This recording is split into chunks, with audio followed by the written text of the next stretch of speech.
Hello दोस्तों, कैसे हैं आप लोग। एक बार वापस से आपका स्वागत है मेरे चैनल में। आज मैं आपके लिए लेके आया हूं राजस्थान की कला और संस्कृति से एक नया टॉपिक का नाम हमारे है राजस्थान की चित्रकला, मतलब पेंटिंग्स ऑफ राजस्थान।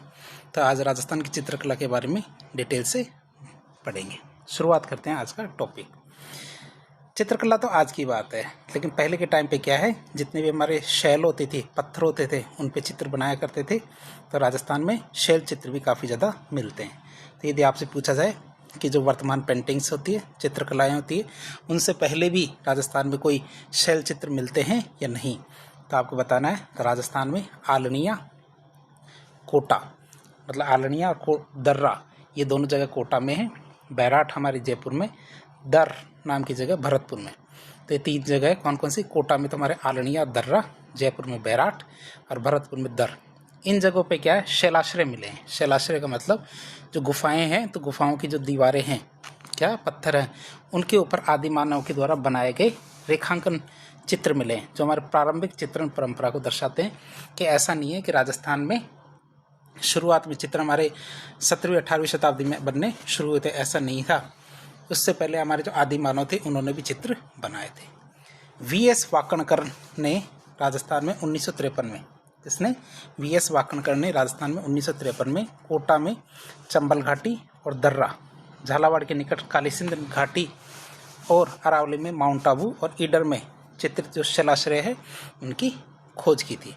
तो आप उनके बारे में याद रखेंगे। यदि आप एडिशनल लिखना चाहें तो किसका नाम लिखेंगे, वीएस वाकणकर का। तो उन्होंने क्या, राजस्थान में 1953 में क्या किया, कोटा में चंबल घाटी और दर्रा, झालावाड़ के पास में कालीसिंध घाटी और अरावली में माउंट आबू और ईडर में जो शैलाश्रय मिले हैं, चित्रित शैलाश्रय, इनकी खोज की थी। अब हम देखते हैं राजस्थान की जो वर्तमान चित्रकला है उसके बारे में। सबसे पहले देखते हैं राजपूत चित्रकला, जिसे हम कहते हैं राजपूत पेंटिंग। तो आनंद कुमार स्वामी, ओसी गांगुली और हेवेल ने, तीन लोगों का नाम आप याद रखेंगे, आनंद कुमार स्वामी, ओसी गांगुली और हेवेल। इन्होंने क्या, राजस्थान की चित्रकला को राजपूत चित्रकला कहा है। आप ये याद रखेंगे, राजपूत चित्रकला किसने किसने कहा है, आनंद कुमार स्वामी, ओसी गांगुली और हेवेल। इन्होंने क्या किया, राजस्थान की जो चित्रकला है, इसे राजपूत चित्रकला कहा। अब बात करें राजपूत कला की, तो डब्ल्यू.एच. ब्राउन ने राजस्थान की चित्रकला को राजपूत कला कहा है। आप ये भी याद रखेंगे, डब्ल्यू.एच. ब्राउन ने राजस्थान की जो चित्रकला है, इसको राजपूत कला कहा है। फिर हमारे राजस्थानी चित्रकला, तो हमारे राय कृष्णदास ने राजस्थान की चित्रकला को राजस्थानी चित्रकला का नाम दिया है। तो आप याद रखेंगे, राजपूत चित्रकला, पहले तो हमारे राजपूत चित्रकला आई, फिर हमारे राजपूत कला और राजस्थानी चित्रकला। तो आप इन तीनों के नाम याद रखेंगे। राजपूत चित्रकला तो हमारे ओसी गांगुली, हेवेल और आनंद कुमार स्वामी ने, राजपूत कला हमारे डब्ल्यू.एच. ब्राउन ने और राजस्थानी चित्रकला राय कृष्णदास ने दिया है नाम। बात करें जो हमारे आनंद कुमार स्वामी थे, तो उन्होंने, उनकी एक पुस्तक थी, पुस्तक का नाम क्या है, हमारे राजपूत पेंटिंग्स। तो इस पुस्तक के बारे में देखिए, तो 1916 में आनंद कुमार स्वामी ने, तो आनंद कुमार स्वामी ने 1916 में एक पुस्तक लिखी थी, पुस्तक का नाम था राजपूत पेंटिंग्स। तो राजपूत पेंटिंग्स की बात करें तो राजपूत पेंटिंग्स नामक पुस्तक में राजस्थान की चित्रकला का वैज्ञानिक विभाजन किया गया है। क्या किया गया कि राजपूत पेंटिंग्स में राजस्थान की चित्रकला का वैज्ञानिक विभाजन किया गया है। और ये विभाजन किसने किया, आनंद कुमार स्वामी ने, और ये पुस्तक 1916 में लिखी गई थी। अब बात करें कि हमारे पास राजस्थान के सबसे प्राचीन चित्र मिलते हैं। तो आपसे पूछा जाए कि राजस्थान के प्राचीन चित्रों के बारे में बताइए, जो सबसे पुराने। तो हमारे जैसलमेर के अंदर एक जिनभद्र सूरी भंडार है, एक तरह की लाइब्रेरी मान लीजिए।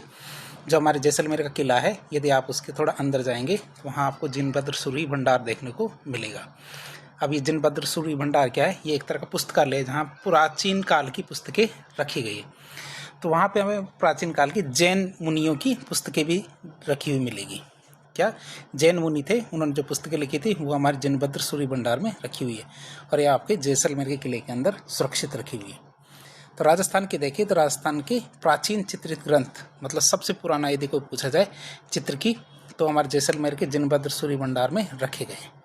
तो पुस्तकालय है, तो उसके अंदर सबसे प्राचीन ग्रंथ वहाँ रखे गए। अब आपसे पूछा जाए कौन से हैं, तो एक तो हमारे ओग नियुक्ति वृत्ति। क्या, ओग नियुक्ति वृत्ति है, ये कब लिखा गया था ग्रंथ, 1060 ईस्वी में। कब, 1060 ईस्वी में ओग नियुक्ति वृत्ति ग्रंथ लिखा गया था, दूसरा ग्रंथ हमारे 10 वेकालिका सूत्र चूर्णी लिखा गया था। आगे हम देखेंगे राजस्थान की जो चित्रकला है उसका भौगोलिक और सांस्कृतिक आधार पर जो विभाजन है उसके बारे में।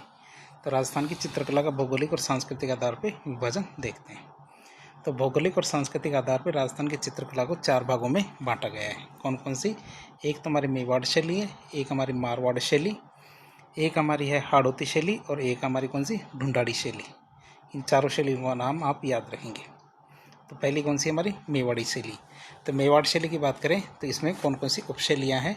उपशैलियों के नाम देखें तो एक तो हमारी चावंड शैली है, एक उदयपुर शैली, नाथद्वारा शैली, देवगढ़ शैली, सावर उपशैली, शाहपुरा उपशैली, बनेड़ा, बागोर, बेगू, केलवा, ये ठिकानों की कला है।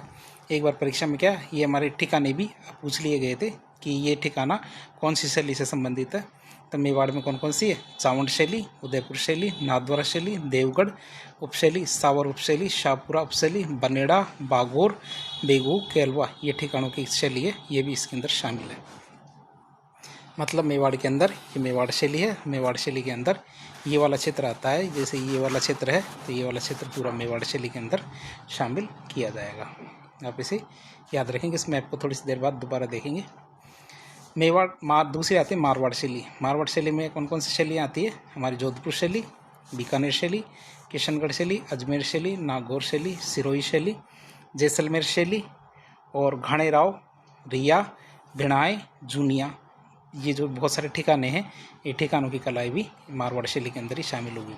और मारवाड़ शैली का मतलब जो ये वाला क्षेत्र है, जैसे यहाँ से ये वाला क्षेत्र है, तो ये हमारा, अब मैप को देखेंगे दोबारा और आपको मैप से ठीक से समझाने की कोशिश करेंगे। तो ये शैलियाँ हैं हमारी मारवाड़ की। कौन कौन सी? जोधपुर शैली, बीकानेर शैली, किशनगढ़ शैली, अजमेर शैली, नागौर शैली, सिरोही शैली, जैसलमेर शैली, घाणेराव, रिया, भिणाय और जूनिया। फिर हाड़ौती की बात करें तो हाड़ौती में बूंदी शैली, कोटा शैली, कौन कौन सी? बूंदी शैली, कोटा शैली और झालावाड़ उपशैली ये आती है। ढूंढाड़ में आती है हमारी आमेर शैली, जयपुर शैली, शेखावटी शैली, अलवर शैली, उनियारा शैली, झिलाए, ईसरदास, शाहपुरा, सामुद, ये 2 नाम आप याद रखेंगे। ये एक तो झिलाए, झिलाए को कभी भी भिणाए से कंफ्यूज नहीं करेंगे, क्योंकि झिलाए तो हमारे ढूंढाड़ी की जो ठिकाना कला है और मारवाड़ की कौन सी? भिणाई है। तो एक बार परीक्षा में दोनों ही आ गए थे एबैसद के अंदर, तो कई बार कंफ्यूज हो जाते हैं कि हमारी भिणाई जो ठिकाने की कला है ये तो मारवाड़ की है और झिलाए कहाँ की है? ढूंढाड़ की। तो ठिकानों की कला है, बहुत सारे ठिकाने होते हैं जो सामंत होते हैं उनके ठिकाने। तो 4 कलाएँ अब इनको मैप से देख लेते हैं कौन सी कला कहाँ किस क्षेत्र में फली फूली थी। जैसे मारवाड़ से लिए तो उसका क्षेत्र तो ये देख लीजिए, यहाँ से यहाँ तक था पूरा, ये पूरा राजस्थान है। तो राजस्थान के इस क्षेत्र में हमारी कौन सी थी? मारवाड़ शैली, जिसमें हमारे जैसलमेर, बाड़मेर, घाणेराव, अजमेर, किशनगढ़, नागौर, बीकानेर ये वाली शैलियाँ थी। दूसरी थी हमारी कौन सी? मेवाड़ शैली। मेवाड़ शैली का क्षेत्र ये था पूरा। तो इसमें हमारे मेवाड़ शैली है, उदयपुर, चावंड, नाथद्वारा, देवगढ़, चित्तौड़, यदि आपको दिख रहे हैं तो ये क्षेत्र यहाँ है। फिर हाड़ौती आती है, हाड़ौती का क्षेत्र देखें तो ये वाला क्षेत्र है। इसमें और हाड़ौती शैली, कोटा और बूंदी शैली और उपशैली में देखें तो हमारे यहाँ कौन सी? झालावाड़ उपशैली आती है ठिकाने की। और ये हमारी क्या है? ढूंढाड़ शैली है। इसके अंदर कौन कौन से एरिया हैं? ढूंढाड़ शैली में हमारे जयपुर, अलवर और उनियारा, और फिर यहाँ पे देखें तो शेखावटी भी आ सकता है। तो ये हमारे कुछ उपशैलियाँ और शैलियाँ हैं, इनको मैप से हमने देखने की कोशिश की है। अब आगे देखते हैं, एक एक करके इनको देखना शुरू करते हैं। सबसे पहले देखते हैं हम क्या जो राजस्थान की चित्रकला है तो उसकी कुछ विशेषताओं के बारे में देखते हैं। ओवरऑल आपसे पूछ ली जाए राजस्थान की चित्रकला की कुछ विशेषता है या नहीं, तो हम कहेंगे बहुत खतरनाक विशेषताएँ। तो कौन कौन सी विशेषताएँ? कि राजस्थान की चित्रकला में विषय वस्तु, वर्ण का मतलब कलर, लोक जीवन की विविधता दिखाई देती है। ऐसा नहीं है राजस्थान की चित्रकला में एक ही कलर होता है, राजस्थान की चित्रकला में विविध कलर होते हैं और लोक जीवन की जो विविधता है उसको दर्शाया गया है। यह देश, काल और परिस्थिति के अनुकूल है, मतलब जैसा समय था उस समय की चित्रकला की गई थी। राजस्थान की चित्रकला में प्रकृति का मानवीकरण दिखाई देता है। क्या? प्रकृति का मानवीकरण दिखाई देता है। जैसे हमारी 12 मासा है, 12 मासा मतलब 12 महीनों के अनुसार जैसा मौसम हो वैसे चित्र। राजस्थान की चित्रकला में मुख्य आकृति और पृष्ठभूमि में सामंजस्य दिखाई देता है। मतलब जो मेन फ्रंट में चीज़ होती है जिस पे चित्र बनाया गया है, जैसे पशु है, मनुष्य है, वो और उसके पीछे की जो पृष्ठभूमि है, दोनों में क्या है, सामंजस्य दिखाई देता है। राजस्थान की चित्रकला में चटकीले रंगों का प्रयोग ज़्यादा किया गया है। कैसे? चटकीले, जो आंखों को सुहाते हैं, ऐसे कलरों का प्रयोग ज़्यादा किया गया है। राजस्थान की चित्रकला में सामंती प्रभाव ज़्यादा दिखाई देता है। जैसे हमारे शिकार के दृश्य वो दिखाए गए हैं, जैसे कोटा शैली, बूंदी शैली है, तो उसमें क्या है, शिकार के दृश्यों को काफ़ी ज़्यादा दिखाया गया है, जो हमारी सामंती प्रभाव को प्रदर्शित करते हैं। राजस्थान की चित्रकला में मुगल प्रभाव अधिक दिखाई देता है। क्यों? क्योंकि राजस्थान में चित्रकला के विकास के समय ही भारत में मुगल प्रशासन था, और राजस्थान में जैसे हमारे जयपुर के अंदर और हमारे जो चावंड है, उदयपुर और क्या कहते हैं ना, मारवाड़, इन क्षेत्रों में मुगल प्रभाव बहुत ज़्यादा था। बीकानेर में तो काफ़ी हद तक मुगल प्रभाव दिखाई देता है। और ये कौन से प्रभाव थे? जैसे चित्र में पारदर्शी कपड़े, हाशिए पर चित्रण, ये हमारे मुगल चित्रकला शैली के ही उदाहरण थे, जो राजस्थान की चित्रकला शैली में भी दिखाई दे रही थी। राजस्थान की चित्रकला में महलों, हवेलियों में भित्ति चित्रण बहुत अधिक किया गया था। क्या? राजस्थान की चित्रकला में महलों और हवेलियों में भित्ति चित्रण अधिक किया गया था। राजस्थान की चित्रकला में मंदिरों और मठों में, क्या राजस्थान की चित्रकला में मंदिरों और मठों में धार्मिक चित्रण अधिक किया गया था। जैसे कि हमारी पिछवई कला थी, जो हमारी क्या नाथद्वारा शैली है, तो नाथद्वारा शैली के अंदर क्या है, पिछवई कला थी, तो इसमें क्या है, हमारे मंदिर और मठों में धार्मिक चित्रण काफ़ी ज़्यादा किया गया है। राजस्थान की चित्रकला में महिला सौंदर्य का चित्रण काफ़ी अधिक किया गया है। तो हमारे एरिक डिक्सन ने तो जो किशनगढ़ शैली के अंदर बनी ठहनी थी, तो इसको भारत की मोनालिसा कहा है। तो इसी से हम समझ सकते हैं कि राजस्थान की चित्रकला में महिला सौंदर्य को काफ़ी ज़्यादा दिखाया गया है। राजस्थान की चित्रकला में प्रकृति का चित्रण काफ़ी ज़्यादा किया गया है, और आप देखेंगे बूंदी चित्रकला के अंदर इसको काफ़ी ज़्यादा दिखाया गया है। अब हम क्या करेंगे, राजस्थान की चित्रकला शैली का वर्गीकरण देखते हैं। सबसे पहला आता है हमारा कौन सा, मेवाड़ चित्रकला। मेवाड़ की बात करें तो मेवाड़ राजस्थान की चित्रकला की जन्मभूमि है। यदि माना जाए कि राजस्थान में चित्रकला की शुरुआत कब से मानी जाती है, तो हमारे मेवाड़ को सबसे पहले गिना जाएगा। क्यों? क्योंकि राजस्थान की चित्रकला की शुरुआत मेवाड़ से हुई है, और मेवाड़ में भी कहाँ से, चावंड से। चावंड तो आपको याद ही होगा, ये हमारे जो महाराणा प्रताप थे उनका क्या है, एक केंद्र था, एक राजधानी थी चावंड। तो 1260 में मेवाड़ के राजा तेज सिंह के शासनकाल में, नाम याद रखेंगे, तेज सिंह, तो तेज सिंह के शासनकाल में आहड़ में जैनों के द्वारा श्रावक प्रतिक्रमण सूत्रचूर्णी नामक एक पुस्तक लिखी गई थी। पुस्तक का नाम क्या है, हमारे श्रावक प्रतिक्रमण सूत्रचूर्णी, और एक कब लिखी गई थी, 1260 में। किसके समय में? राजा तेज सिंह के शासनकाल में। फिर हमारे 1423 में मेवाड़ के महाराजा जो हमारे राणा मोकल थे, इनके शासन में देलवाड़ा के जैनों के द्वारा सुपार्श्वनाथ चरितम, क्या, सुपार्श्वनाथ चरितम नामक एक पुस्तक लिखी गई थी। और कब लिखी गई थी? 1423। तो इन पुस्तकों की बात क्यों कर रहे हैं हम? क्यों? क्योंकि इन पुस्तकों में जो चित्र बने हुए थे, ये राजस्थान की चित्रकला के शुरुआती चित्र माने जा सकते हैं। और शुरुआती चित्र भी कहाँ से माने जाएंगे? ये हमारे मेवाड़ चित्रकला, और उसमें भी चावंड शैली मानी जाएगी इसके अंदर। अब बात करें मेवाड़ की, जब चित्रकला की बात करते हैं तो हम 3 जगहों की चित्रकला के बारे में बात करते हैं। कौन कौन सी? एक तो हमारी चावंड चित्रकला, जिसको हम उदयपुर चित्रकला भी कह सकते हैं, एक हमारे देवगढ़ ठिकाने की चित्रकला, और तीसरी थी हमारी कौन सी, नाथद्वारा चित्रकला। तो इनको एक एक करके पढ़ने की कोशिश करते हैं। पहला आता हमारा चावंड चित्रकला, जिसको उदयपुर चित्रकला भी कहते हैं। इसमें पहले शासक आते हैं मेरे कौन, महाराणा प्रताप। तो चावंड से मेवाड़ चित्रकला की स्वतंत्र विकास प्रारंभ हुआ था। राजस्थान में चित्रकला का यदि स्वतंत्र विकास की बात करें तो कहाँ से माना जाता है? चावंड से। 1592 ईस्वी में मेवाड़ के राजा महाराणा प्रताप थे, इनके शासनकाल में नासिरुद्दीन ने 1592 में, कब, 1592 में ढोला मारू का चित्र बनाया था। ये 1592 डबल हो गया, लेकिन आपको याद रखना 1592 में ये ढोला मारू का चित्रण किसने किया था? नासिरुद्दीन ने। और ये काफ़ी सुंदर चित्र है, और ये यदि आपको देखने का मौका मिले तो दिल्ली का जो नेशनल म्यूजियम है उसके अंदर ये ढोला मारू का चित्र रखा गया है। इसको ढोला मारू या ढोला मरवण भी कह सकते हैं। नासिरुद्दीन के द्वारा बनाया गया जो ढोला मारू का चित्र है, ये चित्र वर्तमान में दिल्ली के राष्ट्रीय संग्रहालय या नेशनल म्यूजियम में रखा गया है। एक तो हमारे कलकत्ता में नेशनल म्यूजियम है, और एक हमारे दिल्ली में नेशनल म्यूजियम है। क्यों? क्योंकि पहले जो ब्रिटिश समय में क्या है, पहले कलकत्ता राजधानी हुआ करती थी, लेकिन 1911 में क्या किया गया, कलकत्ता से दिल्ली ट्रांसफ़र कर दिया गया राजधानी को। तो दोनों जगह हमारे नेशनल म्यूजियम है। अब बात करें हमारे जो हम बात कर रहे थे महाराणा प्रताप के बाद में जो चावंड शैली थी, तो चावंड शैली में महाराणा प्रताप के जो बेटे थे अमर सिंह प्रथम, इनके समय की चित्रकला के बारे में देखते हैं। तो 1605 ईस्वी में मेवाड़ के राजा अमर सिंह प्रथम जो महाराणा प्रताप के बेटे थे, उनके शासनकाल में नासिरुद्दीन ने रागमाला का चित्रण किया था। कब किया था? 1605 ईस्वी में रागमाला का चित्रण किया था। किसने? नासिरुद्दीन ने। इसी समय 12 मासा का चित्रण भी किया गया था। 12 मासा का, पहले बात करें रागमाला की। रागमाला क्या होती है? रागमाला में क्या होता है? 6 तो राग होते हैं और 36 होती है रागिनियाँ। नॉर्मली क्या होते हैं? 6 तो राग होते हैं और 36 रागिनियाँ होती है, और इनके आधार पर जो चित्र बनाए जाते हैं उन्हें रागमाला कहते हैं। क्या? राग और रागिनियों के आधार पर बनाए गए चित्र रागमाला कहलाते हैं। और 6 तो राग होती है और 36 रागिनियाँ होती है। 12 मासा की बात करें तो 12 महीनों के जो मौसम होते हैं उनके आधार पर जो चित्र बनाए जाते हैं उन्हें 12 मासा कहते हैं। जैसे गर्मी, सर्दी, बरसात, शरद, इस तरह बहुत सारे जो मौसम होते हैं उनके आधार पर जो चित्र बनाए जाते हैं उन्हें 12 मासा कहते हैं। तो ये तो हमने अमर सिंह प्रथम के समय के चित्र देखे। अब देखेंगे हम जगत सिंह प्रथम के समय। किसके समय? जगत सिंह प्रथम की बात करें तो मेवाड़ में जगत सिंह प्रथम का शासनकाल मेवाड़ की लघु चित्र शैली का स्वर्णकाल माना जाता है। ये शब्द भी आप याद रखेंगे कि मेवाड़ की जो लघु चित्र शैली है, जो बुक आर्ट होती है, बुक आर्ट का मतलब कि इतने छोटे छोटे चित्र जैसे किसी पुस्तक में चित्र बनाए जाते हैं, तो उस समय बनाए गए थे। ये किस समय है? हमारे जगत सिंह प्रथम का समय। और जगत सिंह प्रथम को तो आप वैसे भी याद रखते हैं, क्यों? क्योंकि उन्हें जगमंदिर महल बनवाए थे। तो बात करें इस काल में हमारे रसिक प्रिया, गीत गोविंद, भागवत पुराण, रामायण, इन विषयों पर काफ़ी सारे लघु चित्र बने थे।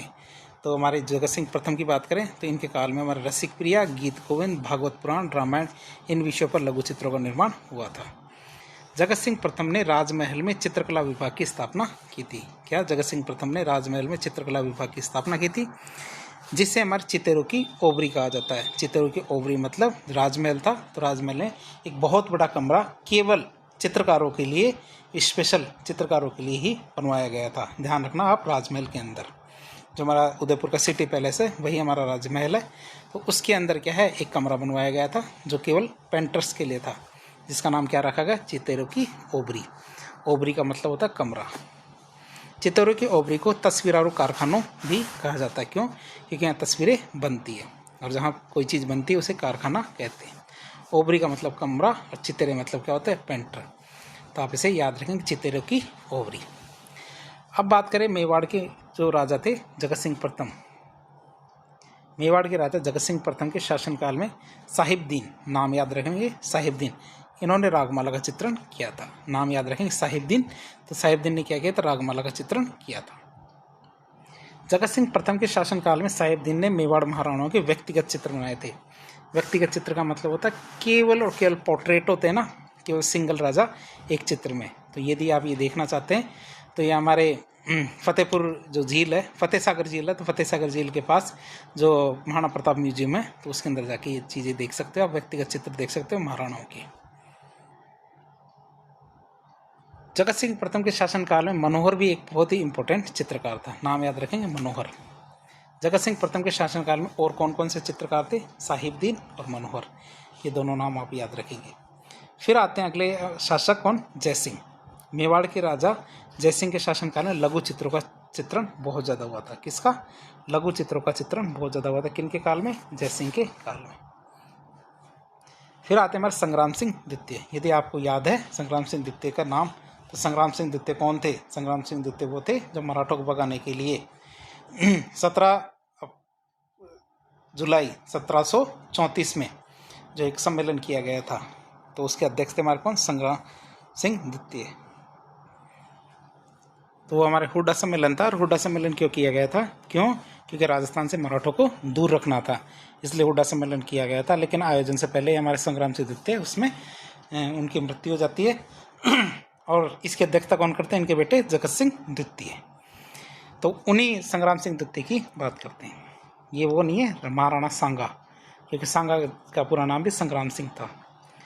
मेवाड़ के राजा संग्राम सिंह द्वितीय, क्योंकि प्रथम तो हमारे महाराणा सांगा थे, संग्राम सिंह द्वितीय, इनके शासनकाल में अलग अलग विषयों पे चित्र बनाए गए थे। जैसे कौन कौन से? गीत गोविंद पे, बिहारी सतसई, कलीला दमना, मुल्ला दो प्याजा। तो ऐसा नहीं केवल धार्मिक चित्र बनते थे, इनके समय पे अलग अलग विषयों पे चित्र बनने शुरू हो गए थे। कलीला दमना नामक पुस्तक पंचतंत्र नामक पुस्तक का अरबी भाषा में अनुवाद है। क्या? जो पंचतंत्र नामक पुस्तक थी उसको अरबी में लिखा गया और अरबी में नाम क्या रखा गया उसका? कलीला दमना। ये दो जानवर हैं, जानवरों पे लिखी गई किताब है। जानवरों के माध्यम से नैतिक शिक्षा दी जाती है इसमें। बात करें पंचतंत्र की तो गुप्त काल में विष्णु शर्मा के द्वारा पंचतंत्र नामक पुस्तक लिखी गई है। ठीक, पंचतंत्र नामक पुस्तक भारत की अब तक की सबसे अधिक बिकने वाली पुस्तकों में से एक है।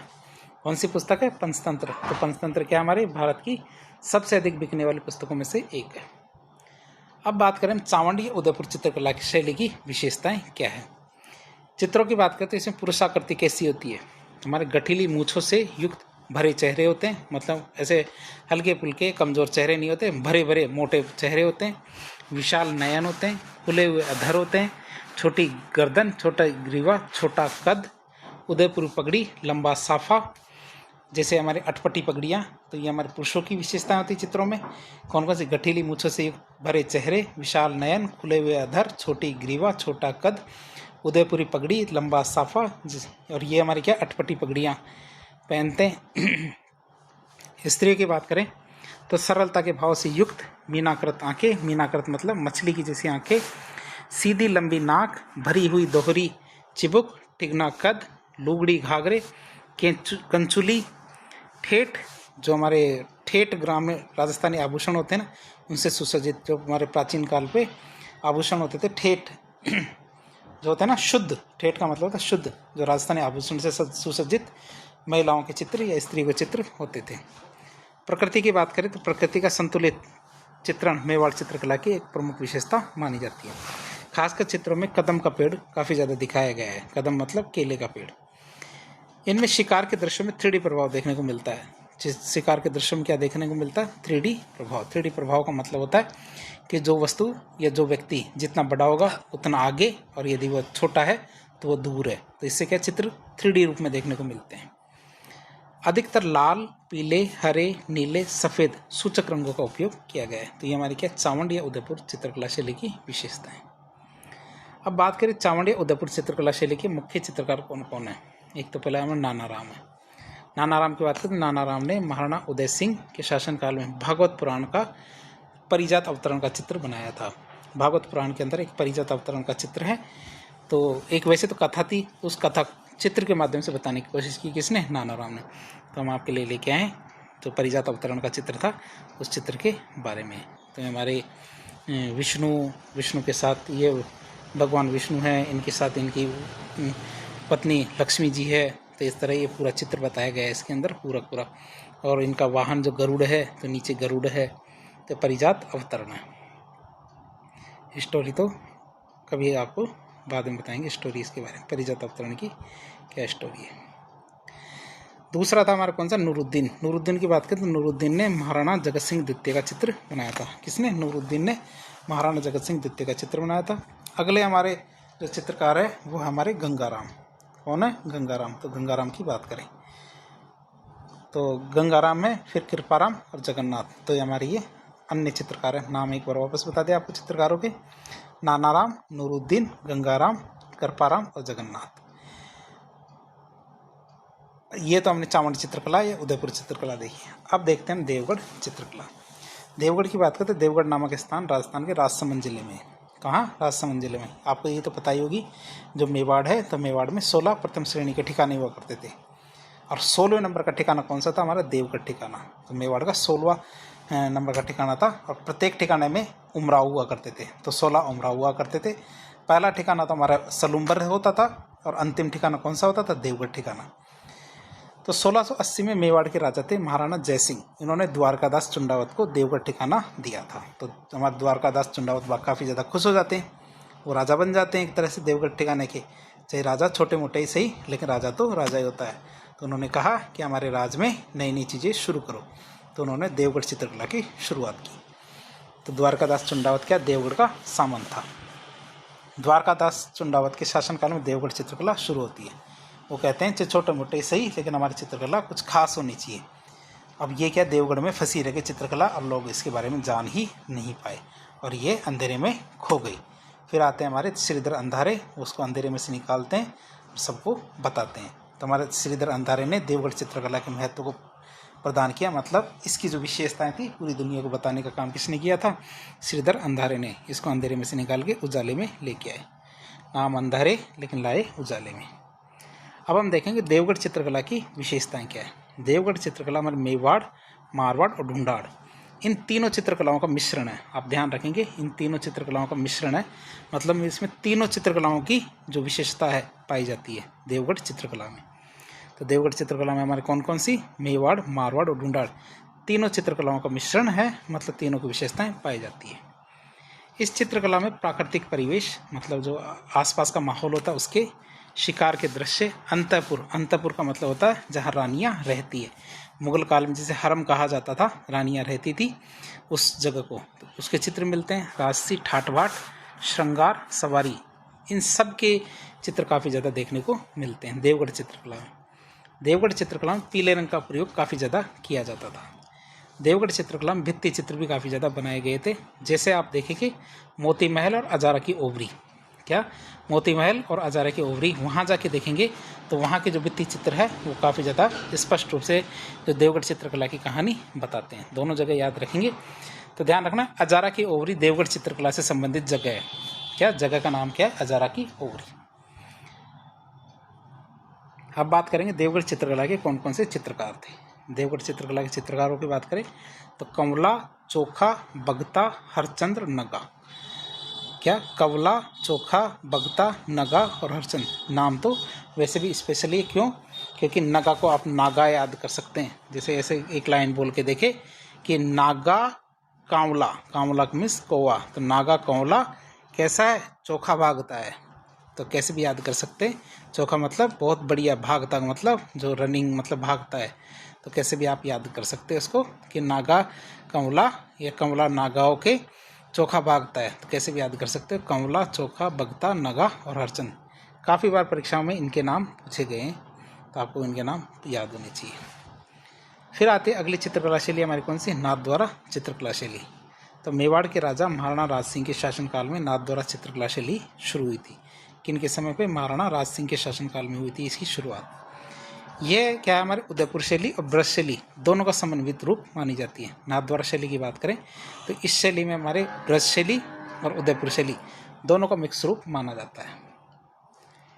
बात करें इस शैली में क्या हुआ, भगवान श्री कृष्ण के जो मंदिर होते हैं जो वल्लभ संप्रदाय से संबंधित होते हैं, तो भगवान श्री कृष्ण के मंदिरों की दीवारों पर और कपड़े के पर्दे पर चित्र बनाए जाते हैं जिन्हें पिछवई कहा जाता है। जो भगवान श्री कृष्ण होते हैं, जो श्रीनाथ जी महाराज है, श्रीनाथ जी महाराज के बारे में तो आपको पता ही होगा। श्रीनाथ जी महाराज कौन है? भगवान श्री कृष्ण के बाल रूप होते हैं, उनको श्रीनाथ जी महाराज कहते हैं। तो बाल रूप की बात कहें तो बाल रूप में हमारे श्रीनाथ जी महाराज हैं। तो उनकी जो मूर्ति होती है, उन मूर्ति के पीछे जो कपड़े पर चित्र बनाए जाते हैं, जो हमारे कृष्ण के जो लीलाओं से संबंधित जो चित्र बने होते हैं, वो हमारी पिछवई कला कहलाती है। और भगवान श्री कृष्ण के मंदिर ही हमारे क्या होते हैं? वल्लभ संप्रदाय से संबंधित होते हैं। अब हम बात करेंगे नाथद्वारा चित्रकला की कौन कौन सी विशेषताएं हैं। नाथद्वारा चित्रकला की विशेषताओं की बात करें तो नाथद्वारा चित्रकला में हल्के हरे और पीले रंगों का प्रयोग किया जाता है। नाथद्वारा चित्रकला में एक भी चित्र ऐसा नहीं होगा जिसमें गाय का चित्र ना किया जाए। क्यों? क्योंकि श्री कृष्ण क्या गायों से संबंधित थे, इसीलिए उनको क्या बोलते थे? गोपाल। क्यों? क्योंकि गायों की रक्षा करते थे। नाथद्वारा चित्रकला में केले के पेड़ों का चित्रण बहुत ज़्यादा किया जाता है। और नाथद्वारा चित्रकला में आसमान से देवताओं का चित्रण भी किया जाता है। तो इसमें जैसे हमारे कृष्ण जी हों तो इसमें क्या दोनों तरफ यहाँ और यहाँ देवता क्या उन पर फूल बरसाते हुए दिखाए जाते हैं कई चित्रों में, तो आपने कई बार देखा ही होगा, जिसमें बीच में तो भगवान होते हैं और कोनों में क्या है? देवता होते हैं जो उन पर फूल बरसाते रहते हैं। अब हम बात करेंगे ये पिछवई चित्रकला थी। तो नाथद्वारा की जो चित्रकला है उसके कौन कौन से प्रसिद्ध चित्रकार हैं। ध्यान रखना, नाथद्वारा मतलब ईश्वर का की चित्रकला, क्योंकि जो हमारे श्रीनाथ जी भगवान थे तो चित्रकारों के नाम भी लगभग भगवान जैसे हैं। जैसे रामचंद्र, तो हमारे भगवान राम भगवान जैसे। रामलिंग, इसमें भी देखो राम है। तीसरा चतुर्भुज, चतुर्भुज हमारे भगवान विष्णु को कहा जाता है, तो इसमें भी भगवान का नाम है। जैसे इसमें घासीराम, घासीराम में भी राम है। उदयराम, उदयराम में भी राम है।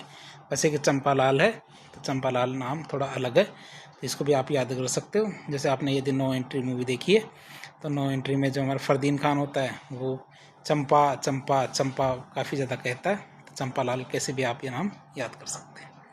तो नाथ द्वारा में क्या है, जो हमारे चित्रकार है लगभग क्या है सबके नामों में भगवानों के नाम है। रामचंद्र, रामलिंग, चतुर्भुज, उदयराम, घासीराम और चंपाराम अलग है, चंपालाल अलग है। लेकिन कमला और इलायची को नहीं भूलना है। क्यों? क्योंकि ये कमला पसंद नहीं है, ये कमला इलायची है। तो तकरीबन इस लेसन में से जो प्रश्न पूछा जाता है उनमें से एक फेवरेट क्वेश्चन ये है कि निम्न में से कौन है महिला है। तो हमारे कमला और इलायची दोनों महिला चित्रकार है। क्या कमला और इलायची क्या है, महिला चित्रकार। आप दोनों के नाम याद रखेंगे। या फिर आपसे पूछा जाए परीक्षा में कि क्या राजस्थान की चित्रकला में कोई महिला चित्रकार भी है कि नहीं, तो आप नाम याद रखेंगे कि यहाँ तो आपको लिखना कमला, इलायची और एक किशनगढ़ शैली के अंदर उसना और साहिबा। तो आप इन चारों के नाम याद रखेंगे जो महिला चित्रकार थी। तो ऐसे नहीं कह सकते कि महिलाओं के साथ अन्याय हुआ था, कि महिलाएं चित्रकार नहीं थी उस समय, ऐसा नहीं था। अब बात करेंगे मेवाड़ चित्रकला की। तो मेवाड़ चित्रकला पे किसने रिसर्च किया? तो हमारे मेवाड़ चित्रकला पे रिसर्च श्रीधर अंधारे ने हमारे देवगढ़ चित्रकला पे किया था। मोतीचंद्र, आर के वशिष्ठ। तो श्रीधर अंधारे, मोतीचंद्र, आर के वशिष्ठ ने मेवाड़ चित्रकला पर रिसर्च किया था। फिर आती है एक शैली, शैली का नाम आता है हमारे चोर पंचाक्षिका शैली। शैली का नाम क्या है? चोर पंचाक्षिका शैली। अभी शैली क्या है इसके बारे में तो पता नहीं, लेकिन बेसिल गे और डगलस गैरेट, या बेसिल गे और डगलस गैरेट के अनुसार जो मेवाड़ क्या है चोर पंचाक्षिका शैली का उद्गम स्थल माना जाता है।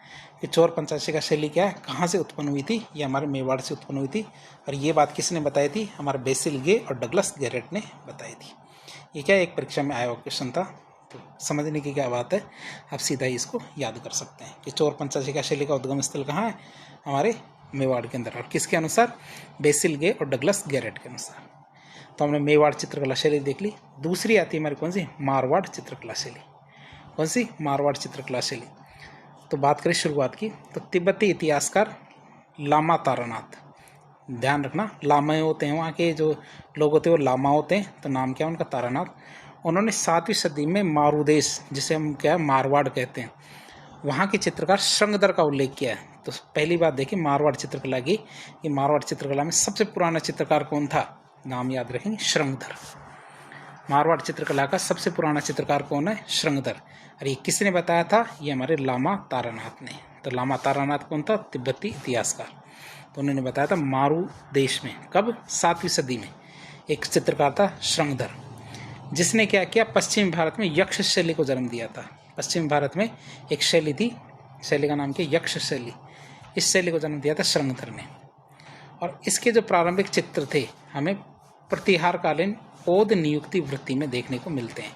ये ओद नियुक्ति वृत्ति जो पुस्तक है, इसके टाइम का हमें पता नहीं किस टाइम ये लिखी गई थी, लेकिन इसके जो चित्र हैं श्रृंगधर के चित्र हमारे इस पुस्तक में देखने को मिलते हैं। नाम याद रखना, श्रृंगधर। बात करें इनके चित्रों की, तो यहाँ मारवाड़ी साहित्य के प्रेमाख्यान पर आधारित चित्रण काफ़ी ज़्यादा किया गया है। क्या? मारवाड़ी साहित्य के जो प्रेमाख्यान है, प्रेम चित्र, वो काफ़ी ज़्यादा किए गए। अब इसके अंदर चित्रकला शैलियों की बात करते हैं। पहली शैली आती है मारवाड़ के अंदर, कौन सी? जोधपुर चित्रकला शैली। इसके अंदर राजाओं से शुरुआत करें तो पहले राजा आते हैं हमारे कौन? मालदेव। ये वही मालदेव है जो हमारे रूठी रानी के पति थे। रूठी रानी उमादेवी के पति कौन थे? मालदेव। तो मारवाड़ के राजा मालदेव के शासनकाल में जोधपुर चित्रकला का स्वतंत्र विकास होना शुरू हो गया था। तो मारवाड़ के राजा कौन थे? मालदेव। तो उनके शासनकाल में जोधपुर चित्रकला का स्वतंत्र विकास होना शुरू हो गया था। मालदेव के शासनकाल में जोधपुर के चोखिलाव महल में चित्र बनाए गए थे। जोधपुर में चोखिलाव महल है, यदि वहाँ के जाके आप देखेंगे तो मालदेव के समय के जो चित्र देखने को मिलेंगे। मालदेव के शासनकाल में उत्तराध्ययन सूत्र नामक एक ग्रंथ का चित्रण किया गया था। एक ग्रंथ था, तो उस ग्रंथ के अंदर चित्र बनाए गए थे। किसके समय में? मालदेव के शासनकाल में। फिर आते हैं मेरे कौन? सूरसिंह। कौन आते हैं? सूरसिंह। सूरसिंह की बात करें तो मारवाड़ के राजा सूरसिंह के शासनकाल में ढोला मारू और भागवत पुराण का चित्रण किया गया था। ध्यान रखना, मारवाड़ा नहीं है, मारवाड़ के राजा हमारे सूरसिंह है। तो सूरसिंह के शासनकाल में ढोला मारू एक प्रेम कहानी थी, तो और भागवत पुराण इनका चित्रण किया गया था। मतलब ढोला मारू और भागवत पुराण नामक पुस्तकों के आधार पर चित्र किए गए थे। मतलब इन पुस्तकों में जो बातें बताई गई थी उन बातों के आधार पर चित्रण किया गया था। किसके समय पे? सूरसिंह के समय पे। फिर आते हैं हमारे जसवंत सिंह। ये वही जसवंत सिंह है जो हमारे अजीत सिंह है उनके पिताजी है जसवंत सिंह। तो जिनके समय ये कहा गया था जिनकी मृत्यु पर कि आज कुफ्र का दरवाज़ा टूट गया है, ये किसने कहा था? हमारे औरंगजेब ने। वही जसवंत सिंह है। तो मारवाड़ के राजा जसवंत सिंह के शासनकाल में जोधपुर चित्रकला मुगल प्रभाव दिखाई देता है। क्यों? क्योंकि ये मुगलों की शरण में चले जाते हैं किनके? औरंगजेब के टाइम पे। तो उनकी जो उस समय जो चित्रकला शैली पनपी थी उसमें मुगल प्रभाव दिखाई देता है। जसवंत सिंह के शासनकाल में भगवान श्री कृष्ण के चित्र काफ़ी ज़्यादा बनाए गए थे। क्या? भगवान श्री कृष्ण के चित्र काफ़ी ज़्यादा बनाए गए थे। फिर आते हैं हमारे मान सिंह। कौन आते हैं? मान सिंह। ये वही मान सिंह है जो कृष्ण कुमारी विवाद में फंस गए थे, जो कृष्ण कुमारी विवाद के चक्कर में कृष्ण कुमारी को जहर देकर मारना पड़ा था अमीर खां पिंडारी के कहने पे। तो ये वही मान सिंह है, भीम सिंह के भाई। तो मारवाड़ के राजा मान सिंह का शासनकाल जोधपुर चित्रकला का स्वर्णकाल माना जाता है। क्या? जोधपुर चित्रकला का स्वर्णकाल माना जाता था। मान सिंह के शासनकाल में नाथ संप्रदाय से संबंधित अधिक चित्र बनाए गए थे। क्यों? क्योंकि हमारे जो नाथ संप्रदाय के जो गुरु थे उनके जो भविष्यवाणी के अनुसार मान सिंह को राजपाट मिला था। इस वजह से मान सिंह पर नाथ संप्रदाय का काफ़ी ज़्यादा प्रभाव था। तो इनके द्वारा पुस्तकें लिखी गई थी, नाथ चरित्र, शिव पुराण और दुर्गा पुराण। क्या? नाथ चरित्र, तो नाथ चरित्र नामक पुस्तक पर चित्र बने, शिव पुराण पर बने और दुर्गा पुराण पर नामक ये चित्र बनाए गए थे।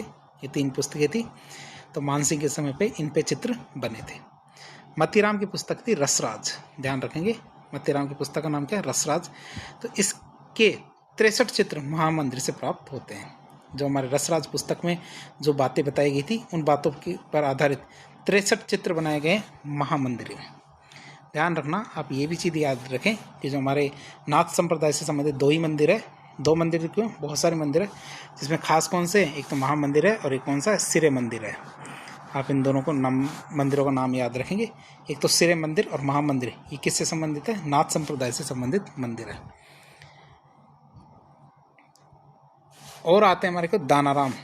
दानाराम क्या? मान सिंह के शासनकाल के प्रमुख चित्रकार माने जाते हैं। कौन? दानाराम। अगले शासक आते हैं हमारे कौन से? तख्त सिंह। कौन आते हैं? तख्त सिंह। मारवाड़ के राजा तख्त सिंह के शासनकाल में मारवाड़ चित्रकला में यूरोपीय प्रभाव देखना शुरू हो जाता है। ये यूरोपीय प्रभाव दिखना शुरू हो जाता है किनके टाइम पे? तख्त सिंह के टाइम पे। ये आप देख सकते हैं जो हमारे तख्त सिंह के समय का चित्र, काफ़ी सुंदर चित्र है। तो तख्त सिंह के टाइम के चित्र की बात करें तो तख्त सिंह के शासनकाल में A.H. मूलर नामक चित्रकार ने दुर्गादास राठौड़ का चित्र बनाया था। किसका?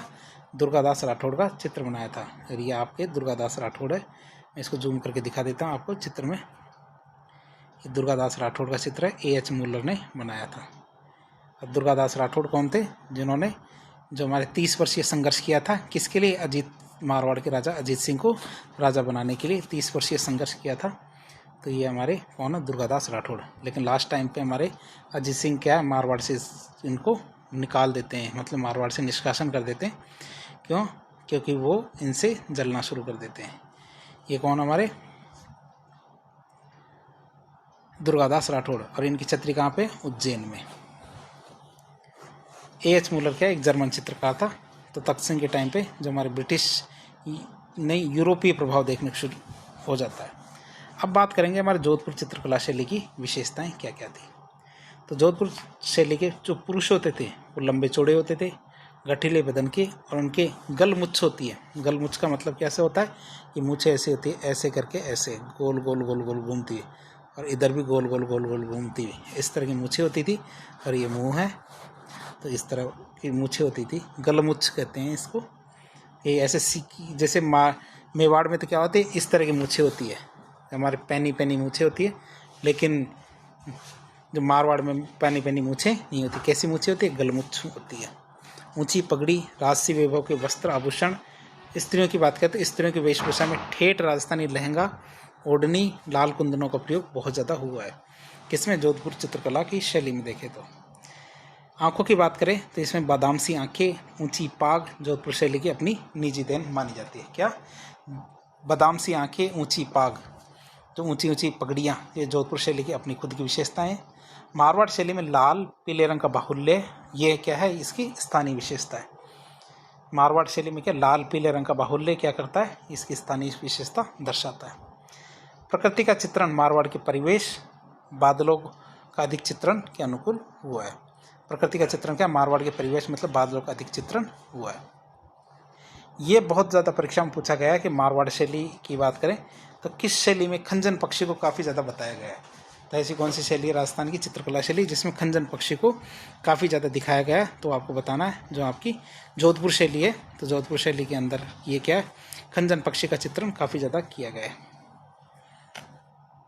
जोधपुर चित्रकला की बात करें तो हमारे प्रेम कहानियों का चित्रण बहुत ज़्यादा हुआ है। प्रेम कहानियों में ये आप चित्र में आप ढोला मारू का चित्र देख रहे हैं, ढोला मारू का चित्र देख रहे हैं यहाँ पे। तो प्रेम कहानी में हमारे ढोला मारू, महेंद्र मुगल, बागा भारमली, रूपमती, बाज बहादुर, कल्याण रागिनी, तो हमारी बहुत सारी जो प्रेम कहानियाँ थी उनके चित्रण काफ़ी ज़्यादा किए गए हैं किसमें, हमारे जोधपुर शैली के अंदर।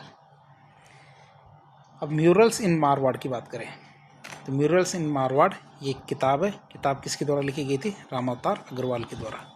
तो रामावतार अग्रवाल के द्वारा एक किताब लिखी गई थी, किताब का नाम है म्यूरल्स इन मारवाड़। तो म्यूरल्स इन मारवाड़ पुस्तक मारवाड़ के जो भित्ति चित्र है उनके पर लिखी गई पुस्तक है। भित्ति चित्र मतलब म्यूरल्स, दीवारों पे जो चित्र बनते हैं आला गिला पत्ती से, वो हमारे भित्ति चित्र कहलाते हैं। तो ये हमारी किसने लिखी थी, रामावतार अग्रवाल ने।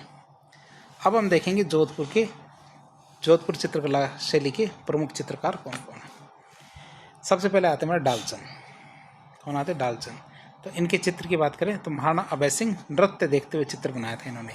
महाराणा अभय सिंह क्या कर रहे हैं, नृत्य देख रहे हैं। और ये चित्र कहाँ रखा हुआ है, हमारा मेहरानगढ़ का संग्रहालय। यदि आप जाएंगे तो मेहरानगढ़ का किला है, उसी के अंदर मेहरानगढ़ का संग्रहालय, तो वहाँ पे जोधपुर में, और कुंवर संग्राम सिंह संग्रह जयपुर में इसको सुरक्षित रखा गया है। तो आप ध्यान रखेंगे डालचंद ने चित्र बनाए थे। तो हमारे जो महाराजा अभय सिंह है नृत्य देख रहे हैं, तो ये चित्र में आप महाराजा अभय सिंह को देख सकते हैं। ये हमारे महाराजा अभय सिंह है और ये नृत्य करने वाली नृत्यांगनाएँ हैं। तो महाराणा अभय सिंह है जो नृत्य देख रहे हैं, काफ़ी सुखद दृश्य, हम भी नृत्य देख रहे हैं। फिर आते हैं मेरे वीर जी। अगले चित्रकार कौन आते हैं, वीर जी। तो 1623 में कलाकार वीर जी के द्वारा पाली के प्रसिद्ध वीर पुरुष विट्ठलदास चंपावत के लिए, किसके लिए, विट्ठलदास चंपावत के कहने पे, क्यों, क्योंकि पैसे किसी ने दिए इस बार, विट्ठलदास चंपावत ने। तो 1623 में कलाकार वीर जी ने विट्ठलदास चंपावत के लिए रागमाला चित्रावली का चित्र बनाए। रागमाला चित्रावली पर क्या, रागमाला चित्रावली चित्रित की थी। लघु चित्रों में छोटे आकार की इकहरी वसली पर निर्मित ये चित्र शुद्ध राजस्थानी शैली में अंकित है।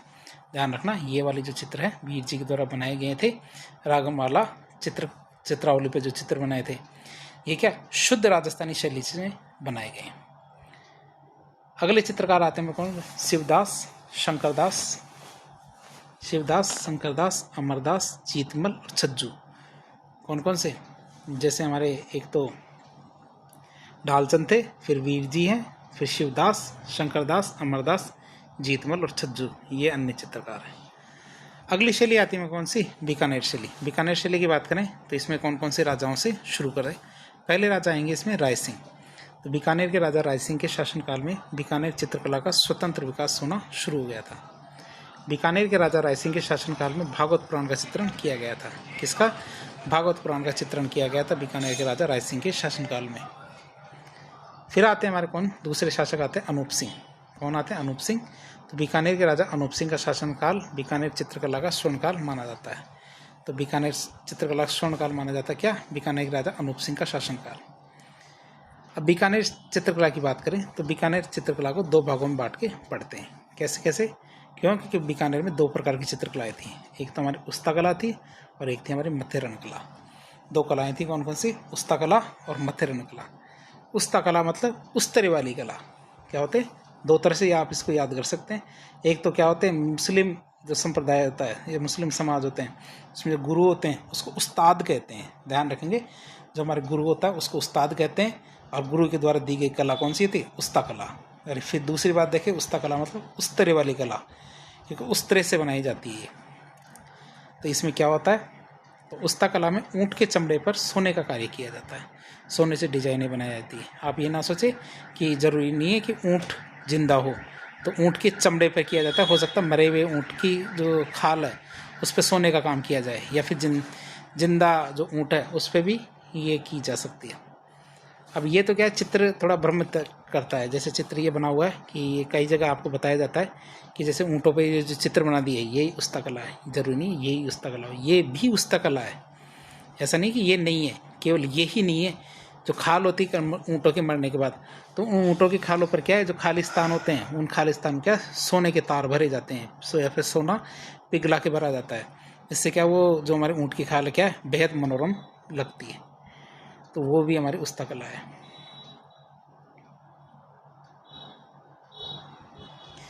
बीकानेर के जो महाराजा राय सिंह थे, कौन, बीकानेर के महाराजा राय सिंह थे, ये अली रजा रुकनुद्दीन इनको लाहौर से लेके आए थे इस कला के लिए। इस कला के लिए क्या है, हमारे जो महाराजा राय सिंह थे ये दो व्यक्ति थे। दो व्यक्ति कौन कौन हमारे, एक तो अली रजा और रुकनुद्दीन, इन दोनों को लाहौर से लेके आए थे। आप इनको याद रखेंगे।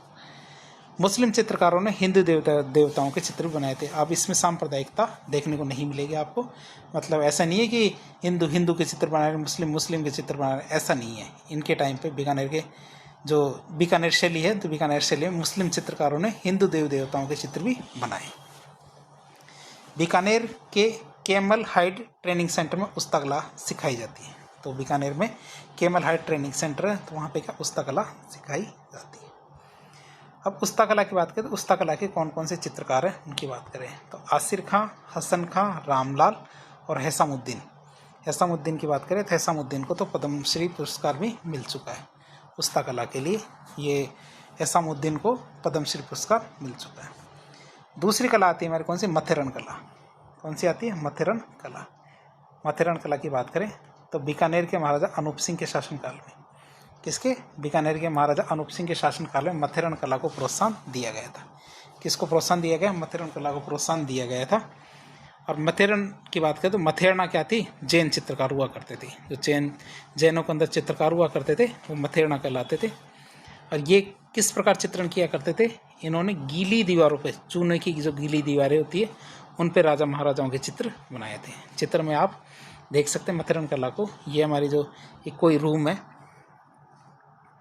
राजभवन का, तो इसकी जो दीवारें हैं, पहले इस पर क्या प्लास्टर करने के बाद क्या चूने की एक परत चढ़ा दी जाती है। और जब चूने की परत चढ़ा दी जाती है तो उस पर गीली चूने की दीवार पे चित्रण कर दिया जाता था। ये चित्र, ये सारे चित्र क्या गीली चूने की दीवारों पे बने हुए हैं। जब इस चूना सूख जाता है तो इनका जो रंग होते हैं, इन रंगों को कढ़ाई से पकड़ लेता है, मतलब जकड़ लेता है और काफ़ी सुंदर लगते हैं। इसे मथेरन कला कहते हैं। और मथेरन कला को आला गीला भी कहा जाता है। क्यों, क्योंकि गीली चूने की दीवारों पर चित्र बनाए जाते हैं। शेखावटी क्षेत्र में आला गीला को क्या बोलते हैं, पणो कहते हैं। ये आप याद रखेंगे, शेखावटी में आला गीला को पणो कहते हैं। और इसके अन्य नाम अंग्रेजी में इसको फ्रेस्को कहते हैं, और जो हमारे ईरान है तो ईरान में इसको आराइश पद्धति कहते हैं।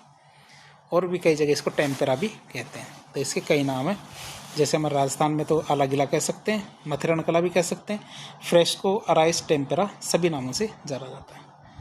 अब बात करें मथेरन कला की, तो मथेरन कला के प्रमुख चित्रकार कौन कौन हैं। तो ये चित्रकार हमारे चंदू, मुन्ना, मुकुंद। कौन कौन, चंदू, मुन्ना, मुकुंद, ये हमारे बीकानेर शैली के मथेरन कला के प्रमुख चित्रकार हैं। अब हम देखेंगे बीकानेर चित्रकला शैली की विशेषताएं। क्या बीकानेर चित्रकला शैली की विशेषताओं की बात करें तो बीकानेर चित्रकला में मुस्लिम चित्रकारों ने हिंदू देवी देवताओं के चित्र बनाए थे। क्या, बीकानेर चित्रकला में मुस्लिम चित्रकारों ने क्या किया, हिंदू देवी देवताओं के चित्र बनाए थे। बीकानेर चित्रकला में बीकानेर और शेखावटी के चित्रकार अपने चित्रों के साथ नाम और तिथि भी लिखते थे। ये बात बहुत खास है, परीक्षा में आ चुकी है ये बात कि राजस्थान की कौन सी चित्रकला शैली में नाम भी लिखा जाता है, साथ ही साथ किस कब बनाया गया है ये भी लिखा जाता है। तो ये केवल बीकानेर चित्रकला शैली की विशेषता है कि नाम भी होगा और तिथि भी होगी। बीकानेर चित्रकला पर मुगल, दक्कनी और पंजाबी चित्रकलाओं का प्रभाव देखने को मिलता है। किसका, मुगल, दक्कनी मतलब दक्षिणी भारत। तो हमारे बीकानेर शैली चित्रकला शैली पर मुगल, दक्कनी मतलब दक्षिणी भारत और पंजाबी चित्रकला का प्रभाव देखने को मिलता है। बीकानेर चित्रकला में लाल, सलेटी और बैंगनी रंगों का प्रयोग किया गया जाता था। क्या, बीकानेर चित्रकला में क्या लाल, सलेटी और बैंगनी रंगों का प्रयोग किया जाता था। बीकानेर शैली में मुगल स्कूल के मिश्रित प्रभाव के फलस्वरूप क्या, बीकानेर शैली में क्या मुगल स्कूल का जो प्रभाव था, मतलब मुगल शैली, स्कूल का मतलब होता है शैली, तो बीकानेर शैली में हमारा मुगल शैली का प्रभाव भी देखने को मिलता है। इसके फलस्वरूप इकहरी तनवंगी कोमल ललनाओं का अंकन, तो आप देख सकते हैं शुद्ध हिंदी हो गई एक तरह से। इकहरी तनवंगी, इकहरी तनवंगी मतलब एक दुबली पतली लड़की होती है तो उसके लिए कहा जाता है इकहरी तनवंगी। कोमल ललना, ललना का मतलब जो युवती होती है 16 से 18 साल के बीच की, तो ललना है, तो वो इस तरह से शुद्ध हिंदी का प्रयोग किया गया है इसमें। तो चित्रों की बात कर रहे हैं तो इनके फलस्वरूप क्या, इकहरी तनवंगी कोमल ललनाओं का अंकन नीले हरे लाल बैंगनी जामुनी सलेटी रंगों का प्रयोग किया गया है इसमें। शाहजहाँ औरंगजेब शैली की जो पगड़ियाँ हैं उनके साथ ऊंची मारवाड़ी पगड़ियाँ, ऊंट, हरिण, बीकानेरी रहन सहन, राजपूती संस्कृति का विशिष्ट रूप इस शैली के अंदर देखने को मिलता है। बरसते बादलों में से, जो बादल बरसे उनमें से क्या है, सारस मिथुनों की नयनाभिराम आकृतियाँ इस शैली की विशेषता है। क्या, नयनाभिराम का मतलब आंखें जिनको टकटकी लगा के हमेशा देखते रहे, इतने सुंदर चित्रों का अंकन किया गया है। या फंवारों, दरबार के दृश्यों आदि में दक्षिण शैली का प्रभाव देखने को मिलता है। जितने भी हमारे फंवारे होते हैं, दरबार के दृश्य होते हैं, उसमें दक्षिण शैली या दक्कन शैली उसको देखने को मिलता है। बात करें हमारे the art and architecture of Bikaner state, the art and architecture of Bikaner state नामक पुस्तक हरमन गोइट्स के द्वारा लिखी गई पुस्तक है। और हरमन गोइट्स कौन था, एक जर्मन लेखक था। तो ये हमारे पार्ट 1 बनाया हमने राजस्थान की चित्रकला शैली का। पार्ट 2 के अंदर बाकी का देखेंगे। तो आज के लिए इतना ही, पार्ट 2 भी जल्दी अपलोड कर दिया जाएगा। आप हमारे साथ बने रहें। वीडियो यदि पसंद आए तो वीडियो को लाइक करें, चैनल को सब्सक्राइब करें, अपने दोस्तों का शेयर करें। धन्यवाद।